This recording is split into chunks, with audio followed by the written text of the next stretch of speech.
હવે બકુલભાઈ આવે ને એટલે એને બગાડવા જ છે. હે અમથો તો પાછો કલર લઈને આવે હું ભલે આવે તું બીતો ની હમણાં જો તું હું અમથાને બગાડું હા તો વાંધો ની ઉભો રે અમથા જમરૂખને બગાડ ઓ બાપા હે બકુલભાઈ તો પાછા આવે ઈ તો કાસ લઈને આવે હા તો કાચ જેવી પિચકારી છે. આ વખતે તો એને બગાડવા જ છે હા ઉભા રહ્યો કલર મારી ઉપર નહીં નાખતા હું ધૂળાટી રમવા જ આવ્યો છું કાચ જેવી પિચકારી લઈને અમને છેતરવા આવ્યા કા એલા પિસ્કારી નથી કાસ જ છે ડિજિટલ ધૂળેટી રમવાની છે એટલે તમારે મને જ બગાડ્યો ને હા જવા હું કાસમાં દેખાડું છું હા બગાડો મને એ હારું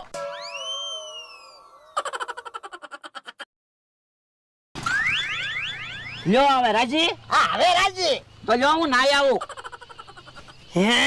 લ્યો બોલો